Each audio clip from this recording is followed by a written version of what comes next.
Honorable Chief Guest, Dr. Pramod Sawantji, Honorable Chief Minister of Goa, sir is yet to arrive. Honorable Special Guest, Shri Yashod Nayak Ji, Minister of State, Government of India. Honorable Guest of Honor, Shri Digambar Kamalji, Minister of Public Works and Captain of Ports, Government of Goa, yet to arrive. Shri Octavio A. Rodriguez, Captain of Ports, Government of Goa. Shri Shivaram Kamath, Director, Institute of Maritime Studies. Dr. Ravi Gupta, CEO, Elets Technomedia, distinguished officers, industry leaders, and members of the Maritime fraternity. Good morning to you all. At the outset, I wish to inform this august gathering that Shri Shyam Jagannathan, Director General of Shipping, and Shri Sushil Mansingh Khopade, Additional Director General of Shipping, are unable to attend the office today due to the ongoing war situation in the Middle East.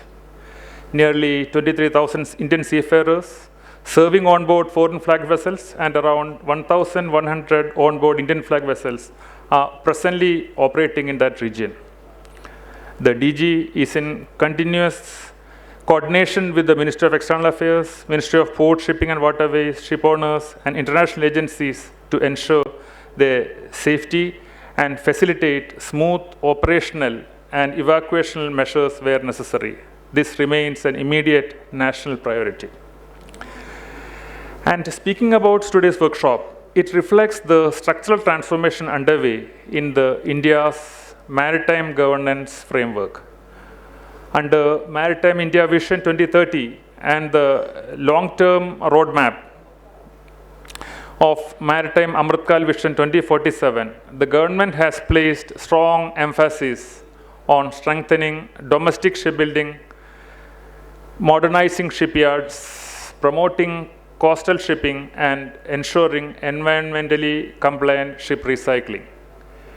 In this context, the Shipbuilding Financial Assistance Scheme, which is fondly called as SBFAS, provides stage-wise financial support to Indian shipyards to improve cost competitiveness. Complementing this, the Shipbuilding Development Scheme focuses on capacity expansion, infrastructure creation, and the development of greenfield and brownfield shipbuilding clusters. And I am very happy to inform you that several shipyards based out of Goa are able to claim the benefits of the government in these aspects. Further, the Ship Recycling Credit Note framework introduces a structured mechanism to incentivize environmentally responsible recycling of vessels in India, linking recycling outcomes with future shipbuilding benefits, thereby creating a circular maritime economy model. The 6 pillars of this workshop, that is the maritime safety, the shipbuilding and recycling, training and skilling, crewing, sustainability, and the coastal shipping, it all aligns directly with the national policy objectives. Goa, with its established shipyards and maritime ecosystem, can play a significant role in advancing shipbuilding, coastal vessel construction, and maritime services under these frameworks. Constructive engagement between the Government of Goa, DG Shipping, shipyard associations, inland waterways authorities, academia, and technology providers will be essential to translate policy intent into measurable industrial growth.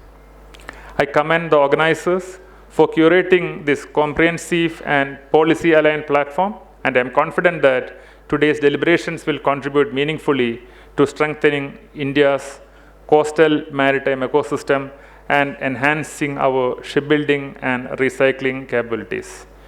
With these words, I wish the workshop productive deliberations and great success. Thank you. Jai Hind.